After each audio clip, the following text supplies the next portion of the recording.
Ladies and gentlemen, welcome back to another episode of the Press Talk Sports Live. I am your host, Jeff Weissing, sports editor here at the Press. I feel like we need a new intro. Or just maybe just dive right into it. You can figure it out once I'll figure it out once you leave.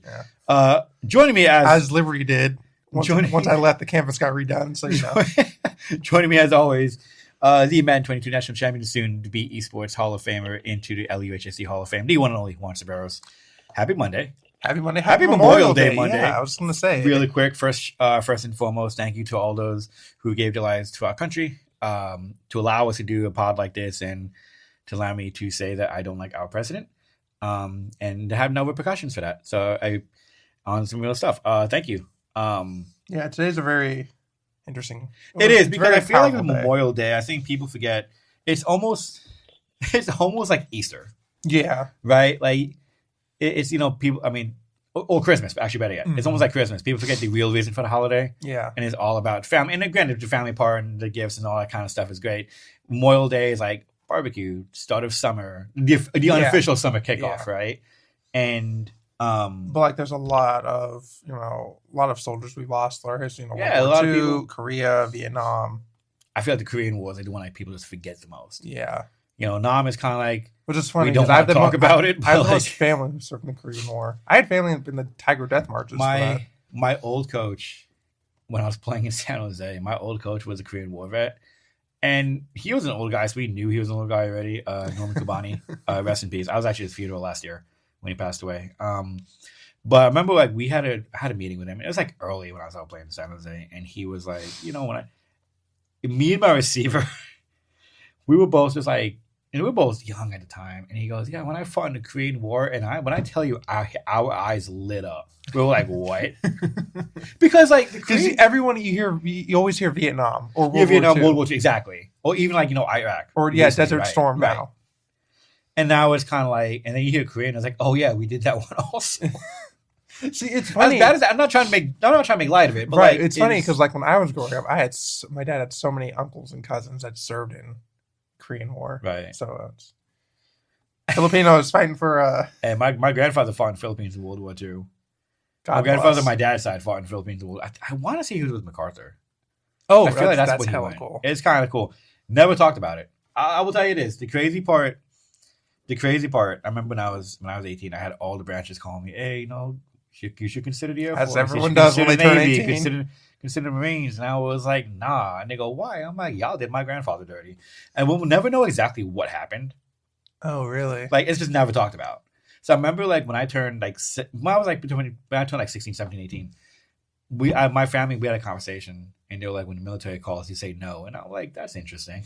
We had the same thing with my family. And it wasn't, it's not a bad thing to serve. No. And it wasn't a thing where it's like, he's interesting with the military. Like, I got friends of mine who served, best friends of mine who served in Marines, Army, various branches, went overseas, stuff like that. And I'm so grateful for them, don't get me wrong. But from a family perspective, there was something that happened with my grandfather and the U.S. military that we're just like, nah. And I will never know what it is because first of all, my grandfather passed away back in the 70s. Mm. So we'll never know what that is. My grandmother never talked about it because when she died, I was like 8. Right. My cousins don't know what it is. Like no one really knows. No, it's never been told to me. Yeah. Right. So it makes it really interesting because like when I was younger, I was like, yeah, I'm gonna go to the Air Force. I wasn't trying to do anything difficult. Yeah. Obviously.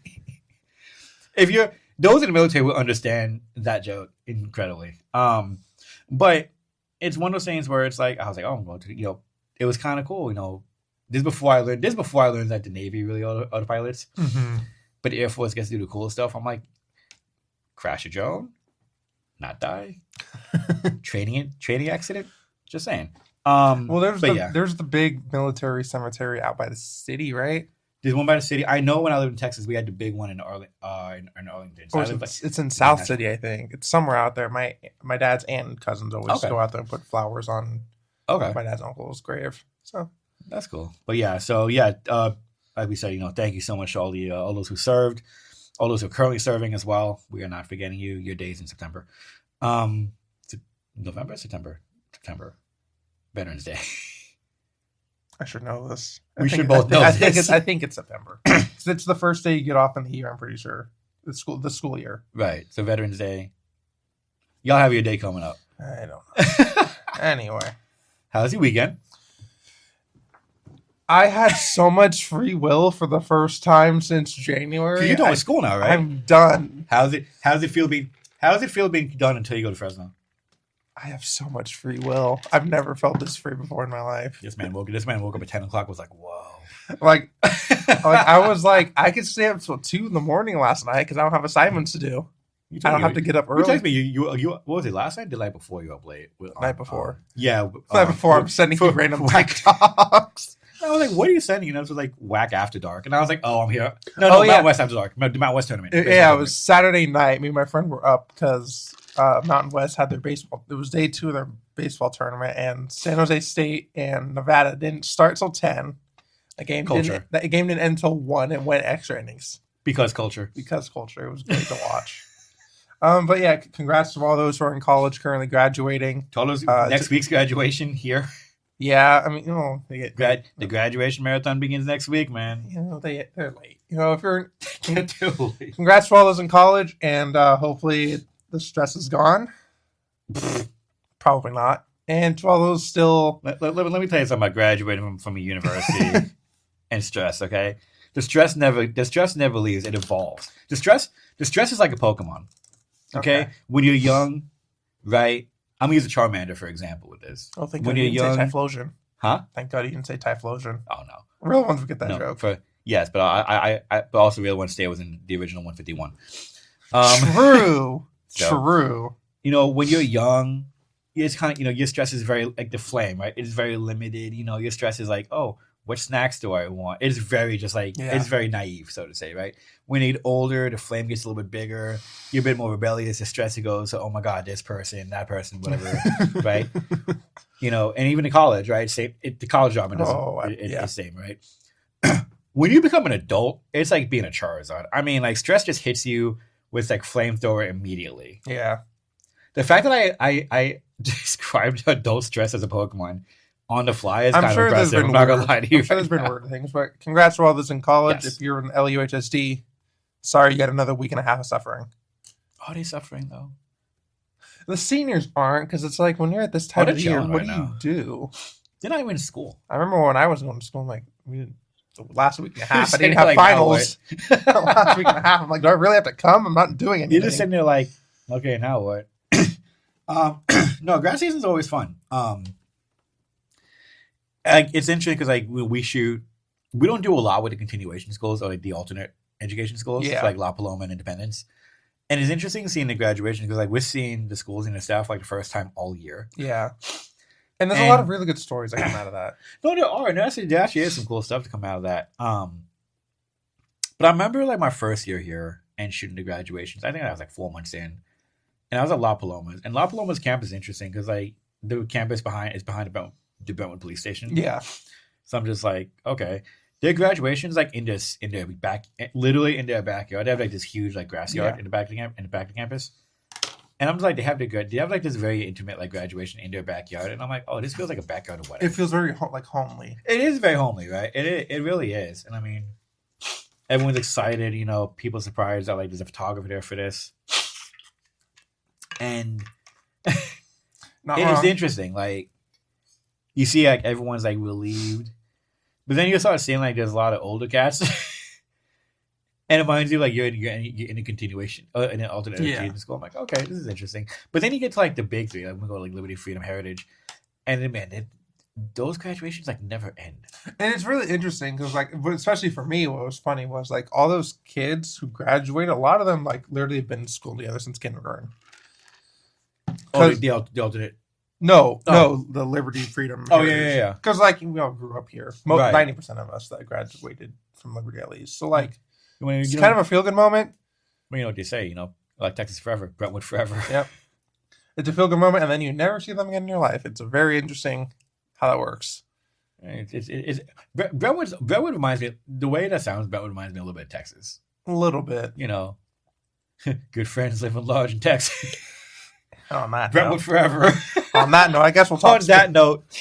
Some big games, of course, we didn't go to them, but some big games in the to start NCS play. Liberty softball. We'll get to all of them. But Liberty softball defeating San Marin 11-4 after a nail biting first half of the game. We'll get to that. We'll get to that. Freedom softball has been, to me, Freedom softball and baseball has been the biggest story. Those are the most interesting stories. Like, yes. Not to discredit Liberty softball or anything. They're just kind of they're the top seed in the top division. Right. That's a great story in its own. But like, right. Freedom baseball being the last Freedom baseball being the last B-Val team standing, and then Freedom softball going all the way up to Oregon, damn near. Oh, we got some stories for that. Freedom softball. Here's the crazy part of the two Freedom games, right? It was their prom, right? It was their prom night. So Friday was Freedom senior ball. Freedom baseball. I was at Freedom baseball at El Cerrito. We'll talk more about it, but I want to mention this. We were at Freedom. I was at Freedom baseball's game at El Cerrito, and so they won 2-0. It's really pitches. They were like, the Chase Emmons pitch, one hell of a game. Honestly, kind of really worked a way out of a jam in the 7th inning with bases loaded, which was even more impressive the way to end it. Right. But it was almost like unhittable for the first 6 innings. But after the game, so you go into the parking lot, and there's like this big like black I want to say like a party bus, but pretty much the equivalent of a party bus, like a limo bus, right? Or not like a Jeep limo, right? No, like the big one, a big one. Not. Yeah. A VIP. It wasn't a conventional car you get in after a baseball game. No. It was like you ever see that series Receiver on Netflix? Yeah. So you remember when George Kittle's his family is going to the game? That. Okay. Just minus the alcohol. So probably. So so like what Amaro did, and I thought this was super awesome. He / the school, they reserved the limo van for the seniors to go from El Cerrito straight to the senior ball at the museum. Now that is cool. Because I didn't even think about almost the senior ball, because like on the flip side of it, softball went 6.5 hours north. Yeah. The seniors didn't, from what I heard, the seniors didn't travel. Which is interesting because they won. Which is, and we'll get to that part. But like, we'll get to that. We'll get to that part. But the senior, because I mean, also like, it's understandable. It's different for girls. Completely understandable. And also, right, it's also at your senior prom. Like, you don't really get another. You're not supposed to get another one. I got some people at Logan that went to prom all 4 years, and I'm just like, how? Why? You're a freshman going to junior prom. But it's like prom night's always fun. No, it was. So cool. I respect the decision. I love what Amaro did. Oh, absolutely. Like, I'm about to call you about that, and we were just like, that's such a G move. That's a great thing to do for the kids. But like, they showered at Elsevia's facility. They took the pictures outside the locker room, and I was like, so I'm like, first off, to the baseball players, like, shout out to your dates for understanding that. So it's like 10 years from now, you look at these like, this isn't Brentwood City Hall. Where is this? This is El Cerrito. Why'd you guys take pictures in the hood? also, you know, I had this discussion when I was leaving. El Cerrito is a very interesting city. Yeah, because I wasn't sure. I'm like, am I Richmond? Am I Berkeley? Because it's right in the middle of both of them. It is. It's like just north of Albany. Yeah. So like, am I Albany? So like in that area, you get that weird mix of everything. It was because like I went like the GPS because of traffic or whatever. Like it took me through it kind of took me through the hood, and it reminded me a lot of like Dakota in Union City. The Dakota neighborhood in Union City. I'm like, all right, cool. Just drive right through, whatever. And I saw a lot of not hood people. And I was super use that for the podcast. Like, I was people walking their dogs and doing all this stuff, and I was just like, what? Not saying I was expect to see sideshows left and right, but like the houses looked nothing like what you would see, considering the people. Yeah, and it was so fascinating. And then you get to Elsevier. Elsevier is a nice campus. Oh yeah, I think Elsevier is a very nice campus. I was there getting it redone. Yes, I was there like 2 years ago for Heritage football. That's right. That semifinal. Right. In that monsoon. Yeah, in the and we call it the 30 days 30 night storm. And like driving to first, the parking is terrible. Also, it was like street parking only. God, it's like that at SRB too. Yeah, which makes no sense. And it also where those fields are make no sense. But the football field has the parking lot around back. Yeah, right? But it's like, how can you be a high school campus but not have like one parking lot? Like, first off, how can you be a campus in California and not have a parking lot? Your students drive. I know. You're not like New York where everyone's commuting. Because it's not like you don't need a parking garage like Liberty does. But you at least need But also, to be fair, Liberty's very fortunate to have a parking garage. You just need something. Right. But even But the back lot. Anyways, so that I thought that was that part alone from the game. Well, I thought that was super cool. So like, I'm getting ready to do my post game, and I'm like, hey, I usually go coach and then player, right? Yeah. Obviously, out of a respect standpoint. Ken Everton, the head coach of Freedom Baseball, goes, "Hey, get Caleb first because he has to go to senior ball." And I was like, "Okay, cool, like no problem." 2-minute interview. I'm like, "Hey, that man was ready to go." But the limo part, like, shout out Steve Morrow because that was like the limo was such a cool thing. That's a really cool memory for the kids to have too. Would have been interesting if they lost. Like that's probably not a good thing to say, but no. Well, here's I guess now we're on Freedom. I guess since we're on Freedom Baseball, we'll work backwards through this. But they won. They won. They're going to the semis. So Freedom Baseball they defeat El Cerrito 2-0 to advance to the first semifinal since 2018. Which was pretty much I think right at the first time Ken started coaching the team. Wow. This is a very interesting team. Yeah. And I asked him this because a lot of spotlight through the season and going into the postseason was on Liberty and Heritage because they were so dominant through the season. Obviously Liberty winning B-Val, Heritage was good all year. And then Freedom was kind of trying to find itself throughout, like especially with the way that they use small ball, right? And they couldn't find a consistency. Like they beat Pittsburgh, and then like they went 5-5 in league play, just couldn't find any kind of rhythm. Yeah, you're looking at their schedule. They had 3 straight games. They scored 1 run. Right, and it's kind of like, okay, well, maybe. And we kind of thought, okay, maybe Freedom, the magic may have fell off, and it's going to be whatever, right? They go to Logan.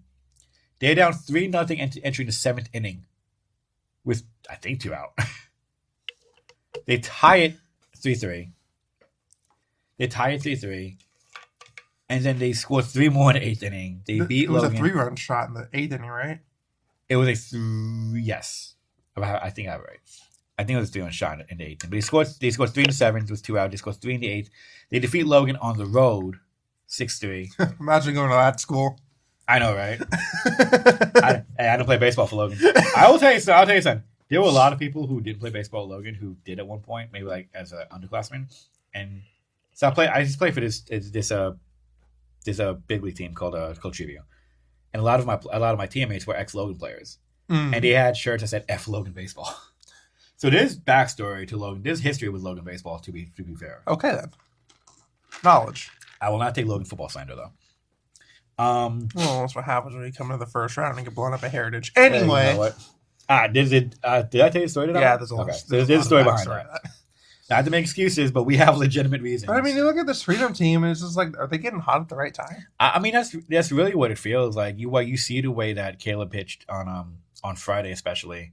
Oh, so this feels like a very Dynasty Giants-esque team where it's like the pitching holds it down, and then you get a couple timely hits, and you ride that. And that's really what happened. And you ride that lead. Granted, that's a recipe for success in the postseason. And to be fair, Caleb, I think he allowed 1 hit in the first inning, and then he was hitless until 6, excuse me. And when he allowed a double, I think he retired like 13, 14 in a row before he allowed the double, right? And then got out of that one. The defense was absolutely on point. The infield was on point. I think what's going to be it's going to be really interesting going to Cal. Here's the hard part. They played Cal this year too. They played Cal this year. Me not being prepared. Do you have to schedule up? Yeah, they lost 5-1 to Cal. Right. It was a weird game in the middle of the league. Probably rain out. So they have experience against this Cal team. It's one of those things when you look at the paper, it's like, okay, well, California, top seed, one of the top programs in the Bay, right? They should beat Freedom. Or a solid program, one of the more solid programs in the Bay. That's better. They should beat to where they should beat Freedom, right? Yeah. It's so hard to count this Freedom team out.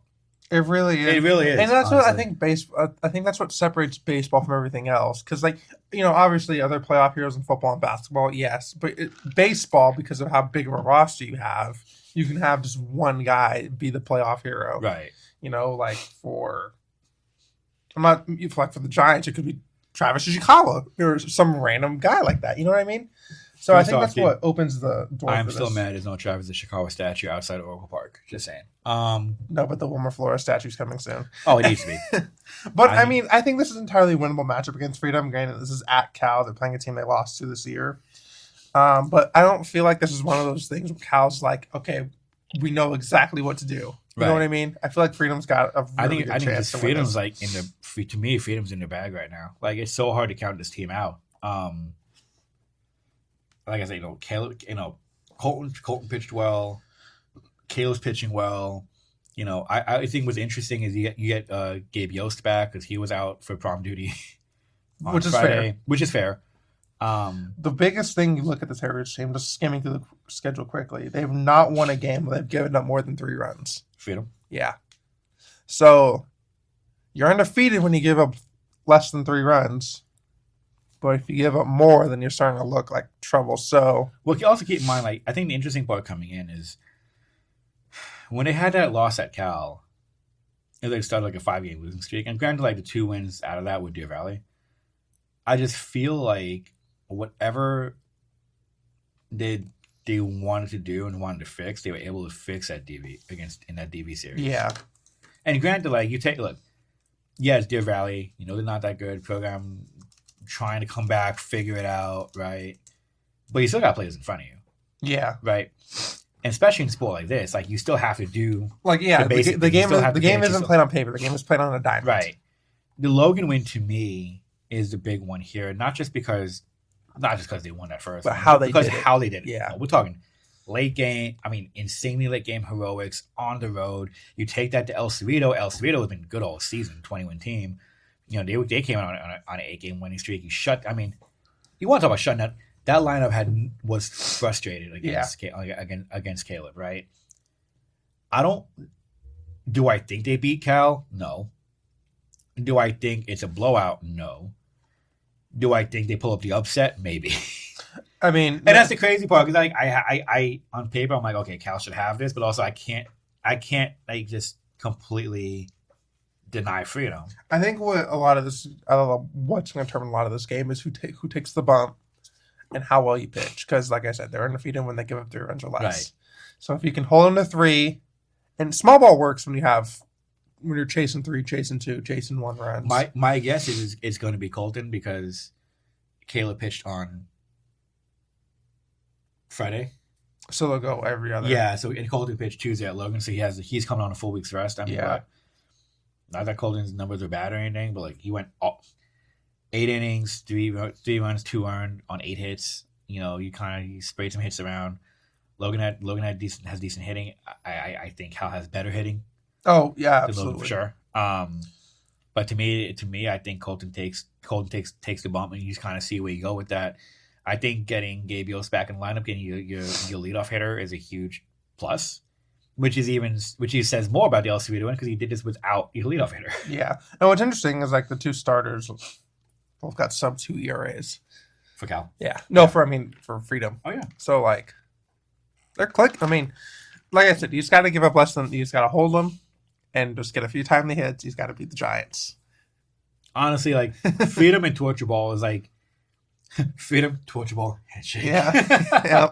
Right? I mean, hey, all these kids grew up watching it, so might as well replicate it. I mean, very, very fair. But no, it's been really interesting. Like I look at this run, and it's funny. Like this is a team that's funny has not been there in so long, and yet it acts like they've been there. Yeah. Like there was no, when Caleb got the final ground out to short, 10 the game.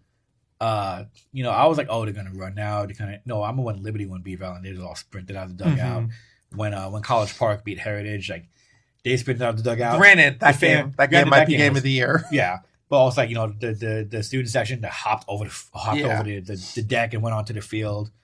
And then when Freedom won, it was like, okay, good job. That's why I'm like, this reminds me of the Giants. It's very business as usual, very very clean cut. Right.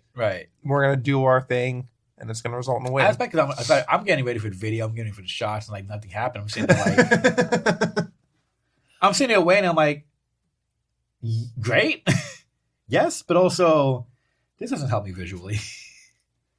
As we all know, Jeff. I'm not gonna say it, but as we all know, but yeah, like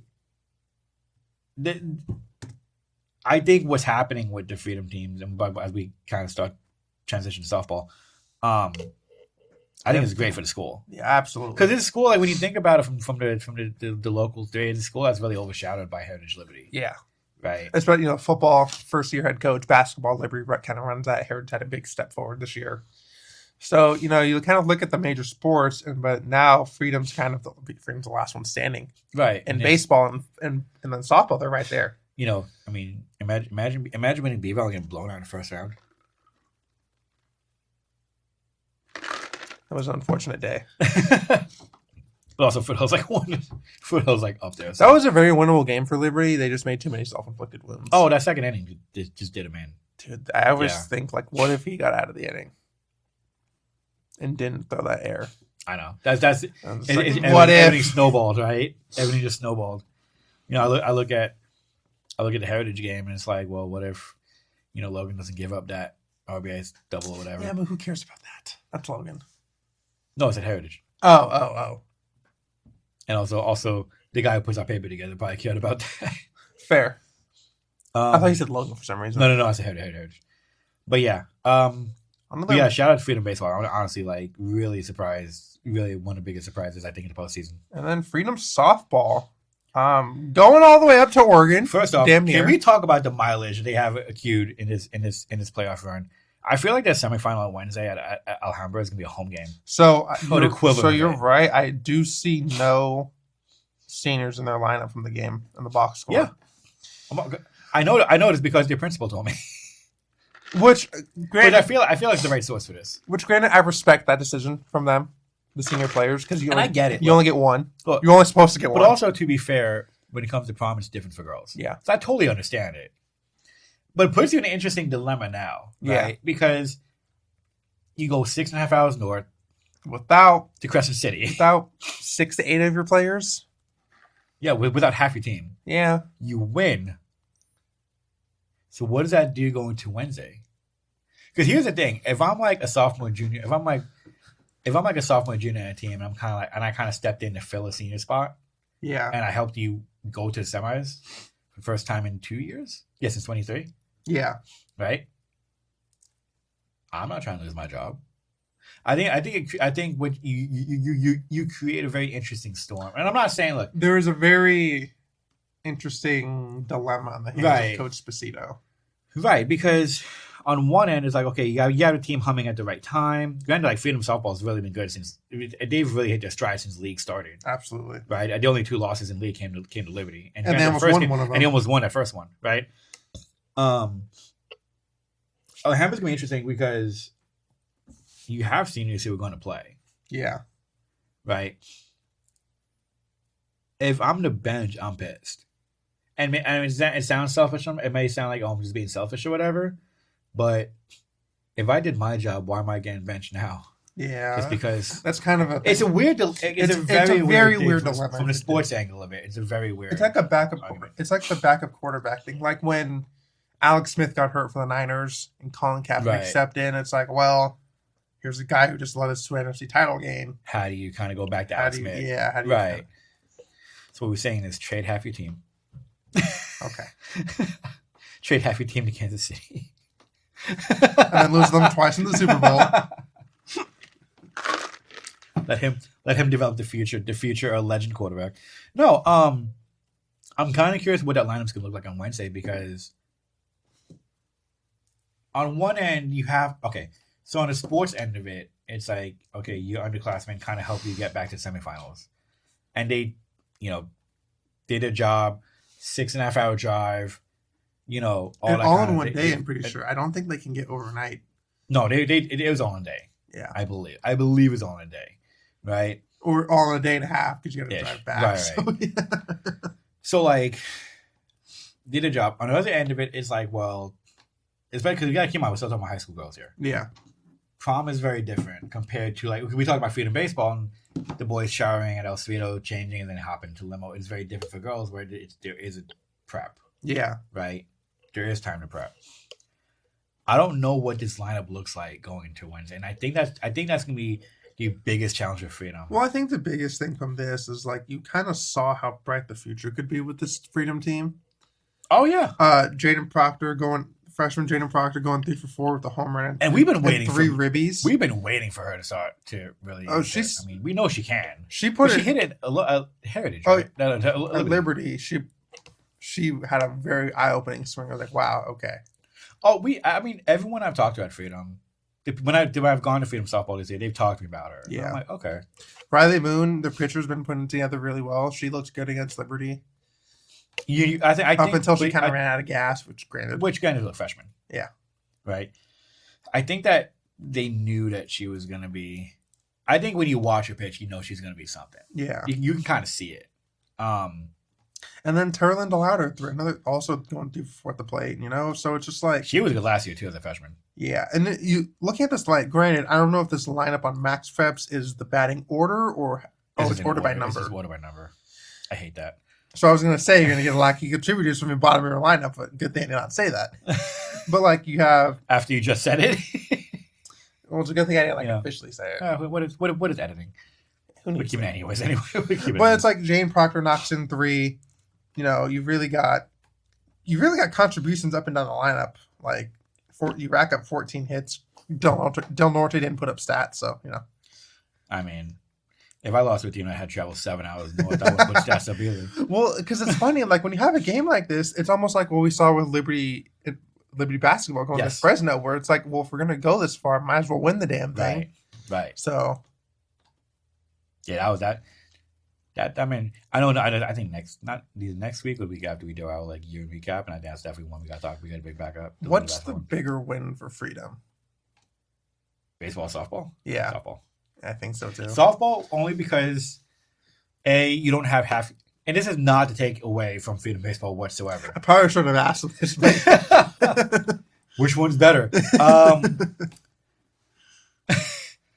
I would say Freedom Softball in the sense that when you don't have half your team, and when you contextualize everything, yeah, right. You don't have half your team. Number 1 seed, 6.5 hour, 7 hour drive. Yeah, I think to me that's the bigger win. Baseball is really interesting because I think no one, us included, probably never gave baseball a chance to really. We thought that I thought hey, listen, they reached, they barely got in. Okay, cool. Maybe they beat Logan. I thought El Cerrito would have beat them. Yeah, that's what we had, right? Because when you look at these NCS upsets, it's really hard for a low seed to go far because Freedom's case, they were 11, right? So you had to beat a 6. Freedom Baseball? Yeah. 12. So they were 12. You had to beat a 5. And then you had to beat a 4. I thought 4. They beat a 4. So then after that, you have to beat a 3 or a 2. Now you got to beat a 1. Oh, it's a 1. So now you got to beat. I know how brackets work. Baseball, right? Yeah. Yeah. So they beat 5th seed Logan, 4th seed El Cerrito, and now they got to take on top seed California. Yeah, and you rarely see these, runs in NCS just because of what you have to go through to get here. Right. Looking at Freedom, they took Del Norte was the top seed for softball. Yes. Del Norte this season 20-4, 11-1 in the league. They entered the game on a 1, 2, 3, 4, 5, 6, 7, 8, 9, 10 on a 10-game win streak. They lost to McKinleyville, I guess in open tournament play, maybe open. They lost to McKinleyville on 15th, and I think they might have just not picked it up since. One thing that I think there's that. We'll bring this up later, but one thing I think this new playoff format brings up, obviously, there's a lot more upsets. By far. And you can look at that as a good or a bad lens, depending on who you ask.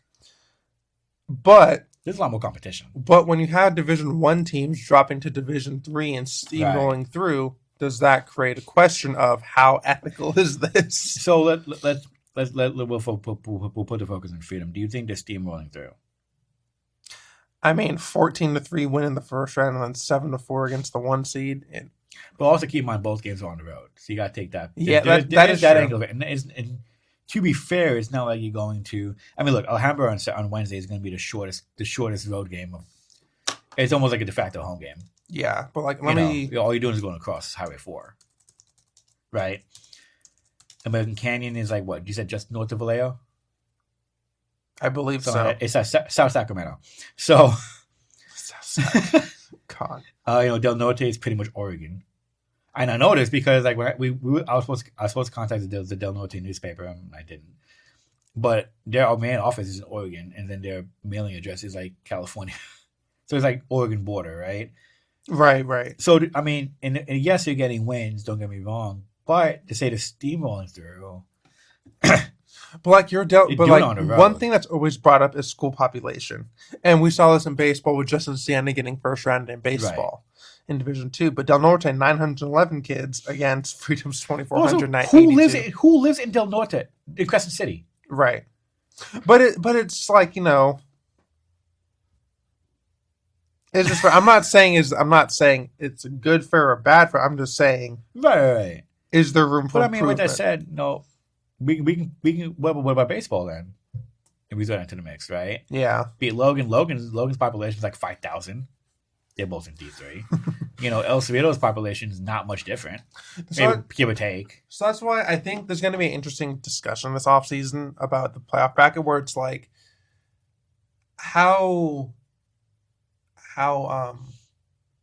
beneficial is it to have? I don't know if that's the right word, but how good is it to have these Division I teams drop down to Division III and have to play these lower? I think what's going to happen. Schools. I think what'll happen is they'll limit the drop down.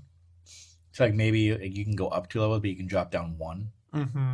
I think when you talk about competitive equity, I mean, on one end, yeah, we are seeing a lot of these upsets, quote unquote. Or that copy editor say who calls them upsets. Old man yells at cloud. At the same time, you are seeing so many better matchups, right? If you look at this bracket, what's interesting with this bracket, the D3 softball bracket, for example, all the blowouts, funny enough, came from the lower seeded teams. Which is, you look at a lot of really them. interesting, You right? look at a lot of them. A lot of them are like the division. Look at the first round, right? Freedom 14-3 over American Canyon. Berkeley 11-3 over Clover. 9 seed Freedom 14-3 over 8 seed American Canyon. 12 seed Berkeley 11-3 over Cloverdale. So every team that won in the first round is a team that had to drop down.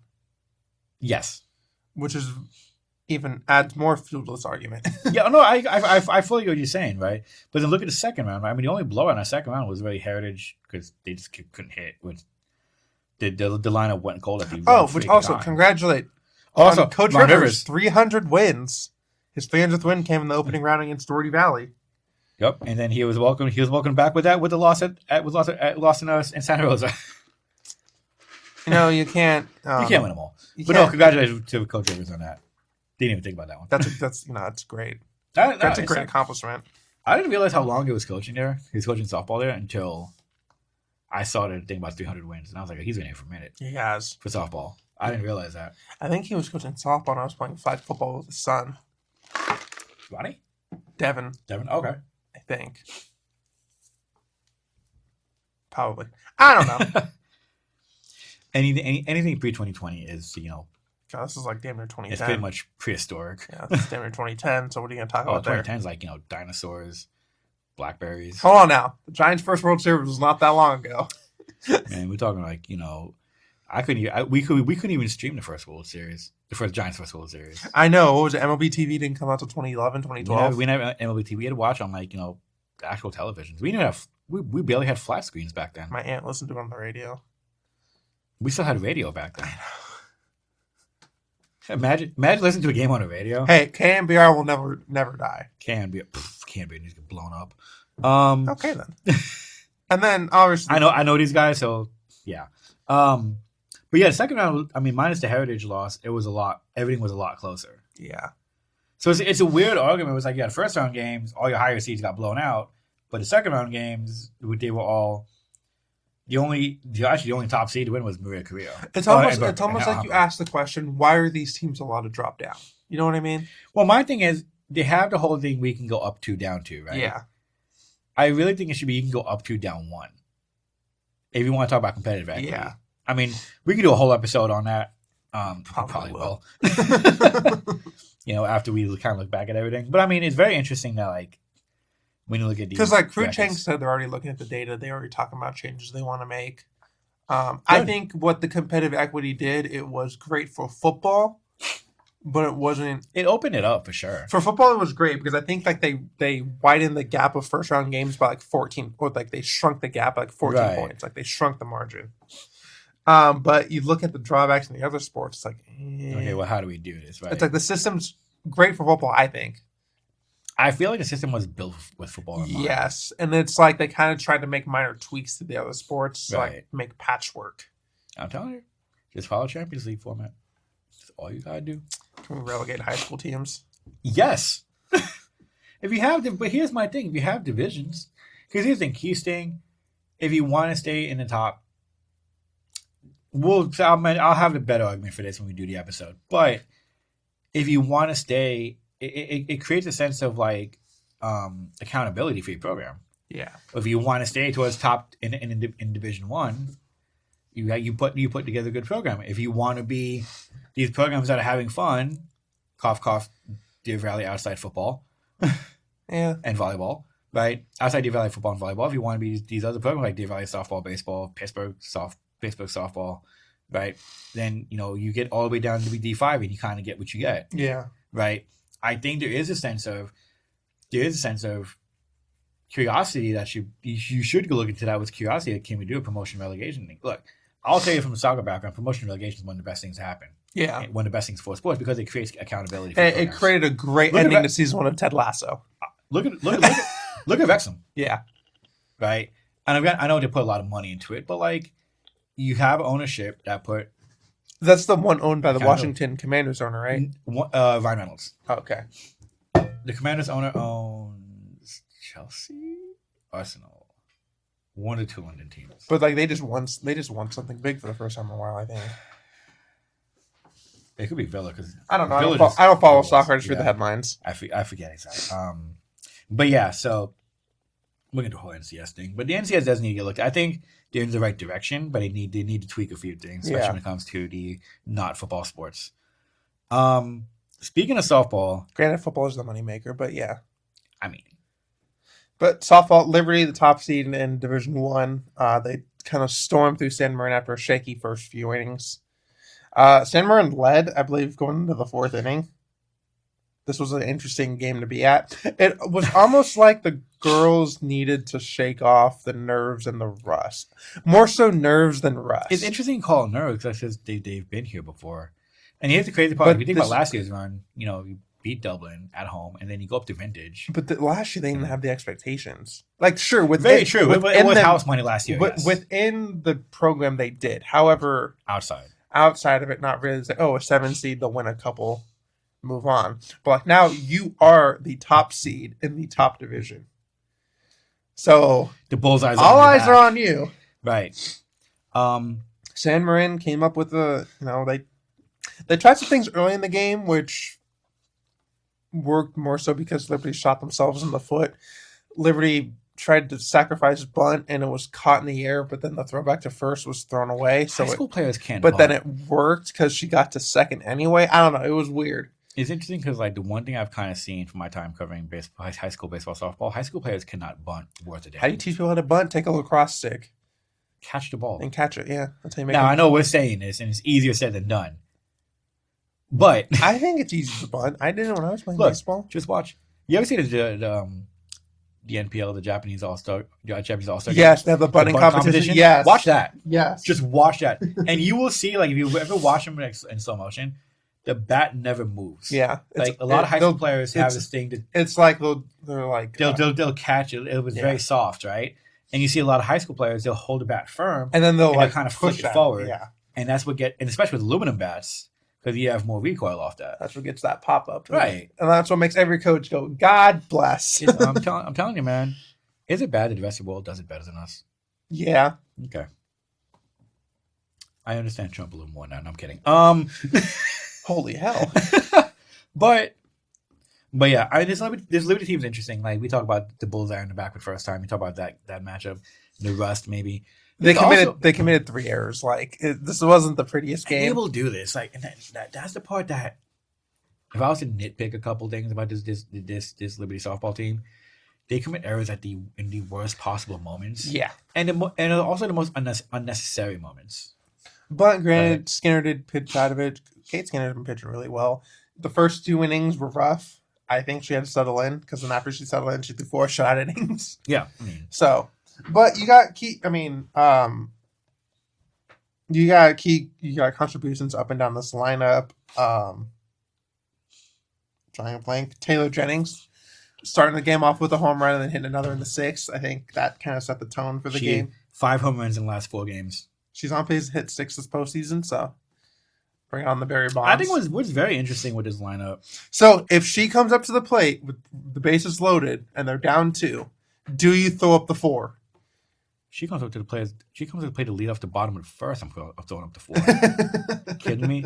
I mean, what's interesting with this line's been really interesting because last year it was Jewel leading the league in home runs. Like she was a power hitter.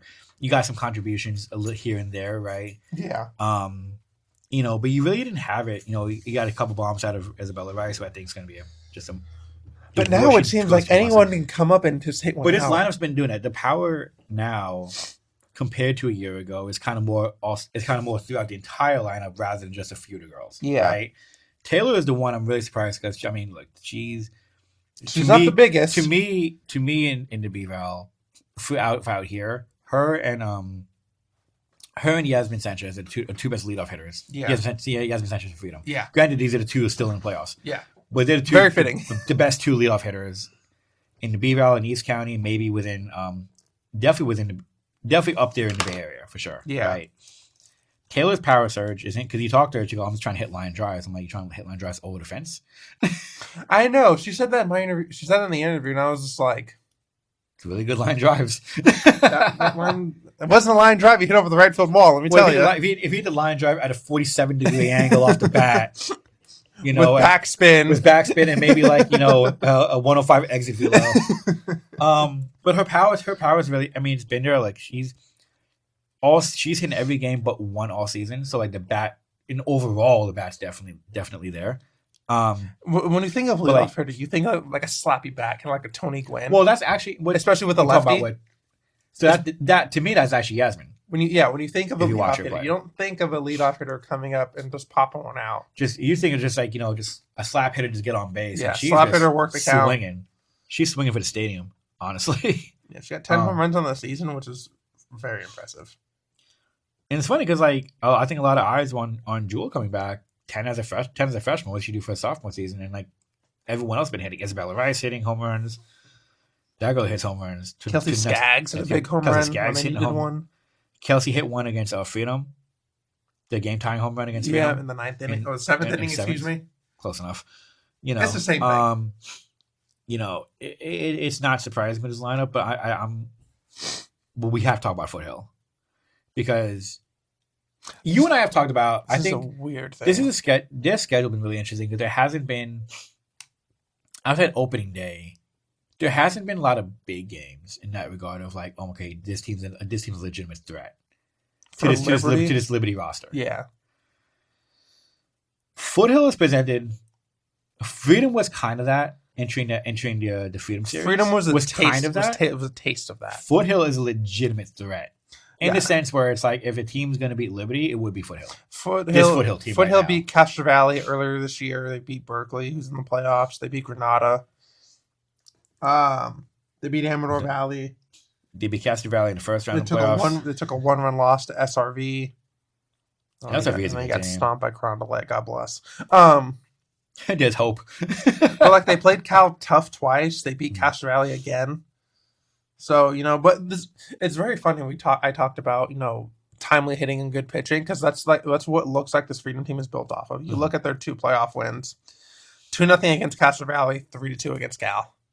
But they have shown they can slug it out because they went 11-10 against Cal. They didn't win it, but they went 11-10. This Foothill team, 13 seed Foothill, I think if you look at it on paper, it's 15-8-1 overall, 8-6 in league. Granted, they're in a much tougher league compared to these schools here in the B-Val. And I think even though it says 13 next to Foothill, I think this doesn't feel like a 13 team. I think the Macias are taking this like it's a 2. You treat this like a 2. Yeah. You really do, because the way that they've looked in the postseason right now, this does not look like this Foothill team does not look like a 13 seed.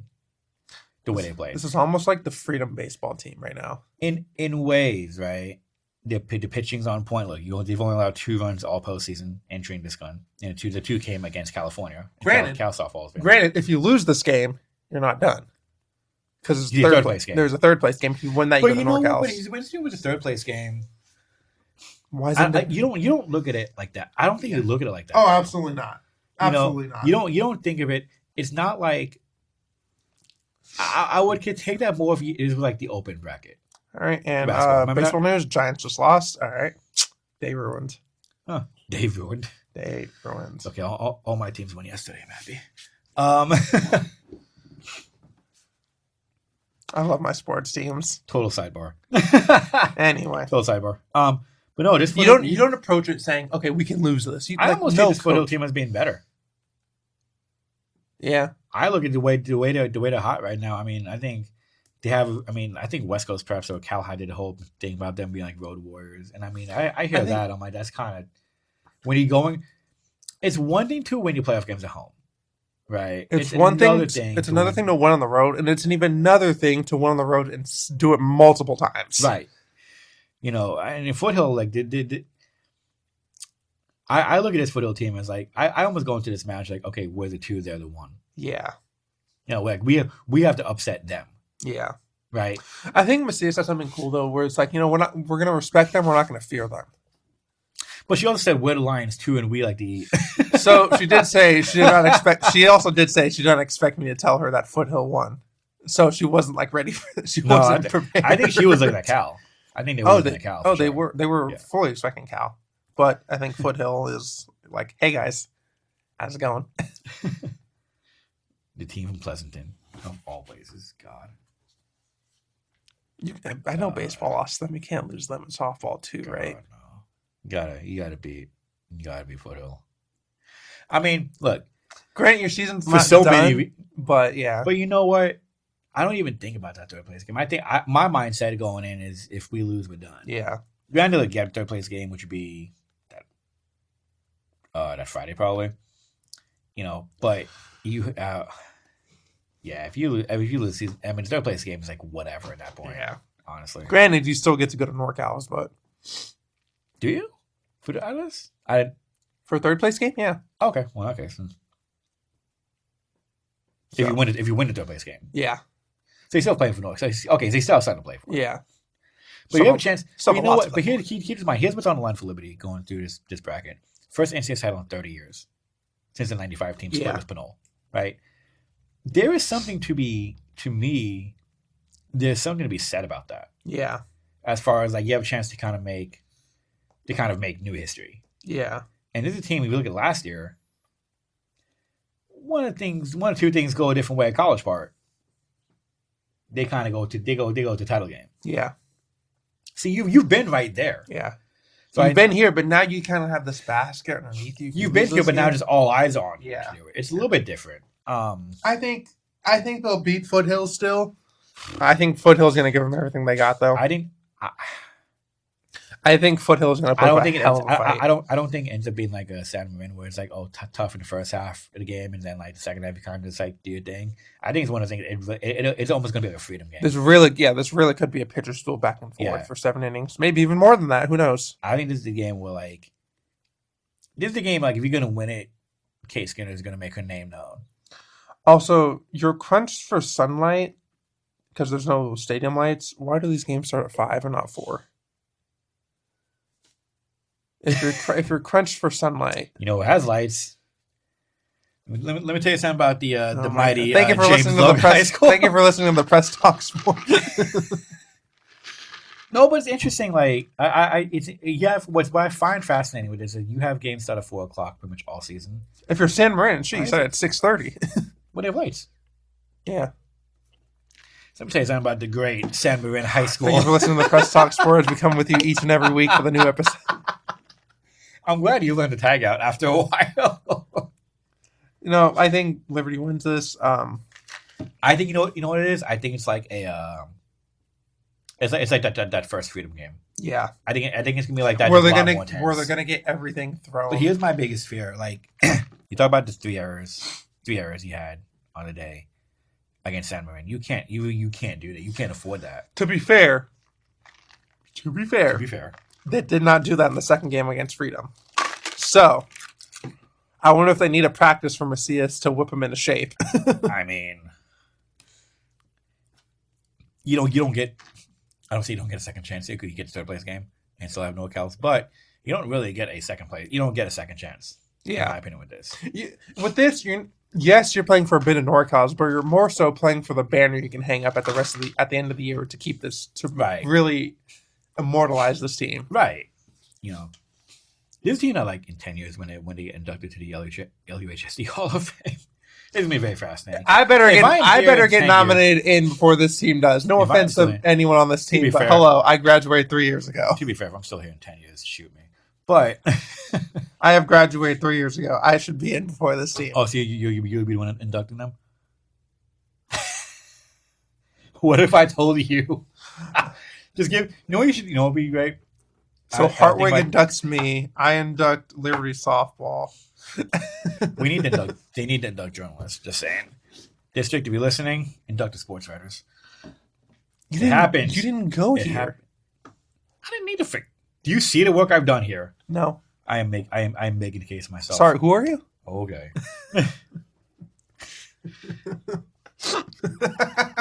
Sir, they forgot who the last. Let me tell you something. A lot of people forgot who the last guy was. We got a last guy. There you go. See, I think Liberty edges this one out, but I think it is a more intense version of the Freedom series for sure. Is there anything else we have to shout out? Shouts to the Knicks. What is wrong with you? Just what is wrong with you? But yeah, so that'll be that one. Graduations next week. We did that. So, all right. So we have. So do we do predictions? Oh, should we do predictions with this?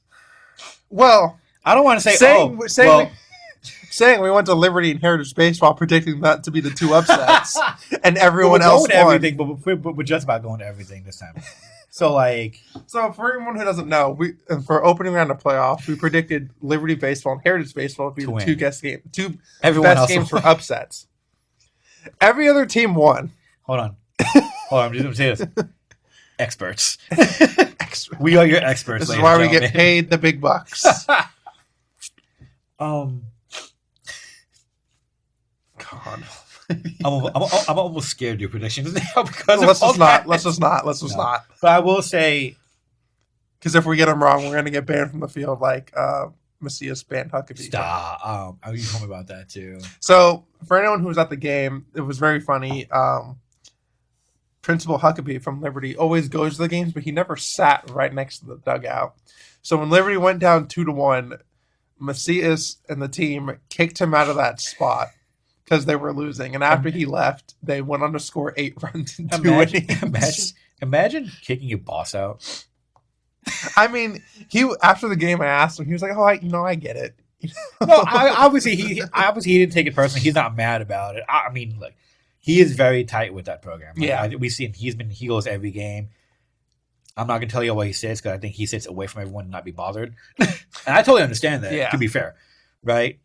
But it's so funny. Like she told me that she kicked him out. I thought she kicked him out of the stadium. I was like, what? They were like, "You need to go."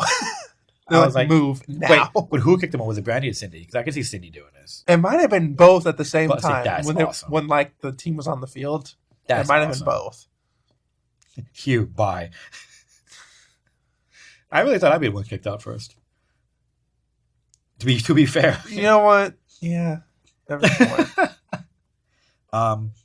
yeah, so let's go over the schedule. So Tuesday is gonna be Freedom Baseball at California, 5:00 in Santa Monica.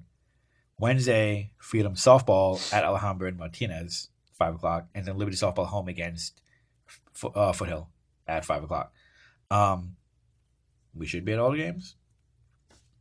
When you told me your softball was Wednesday, I was like, thank you, Lord, we can actually cover everything. Because if everything was Tuesday, I it don't know was how we like, do it. oh god, Like, which one do we not go to? Because like we can go to Martinez and we can go to Santa Moan. it's only two of us. Like, Right?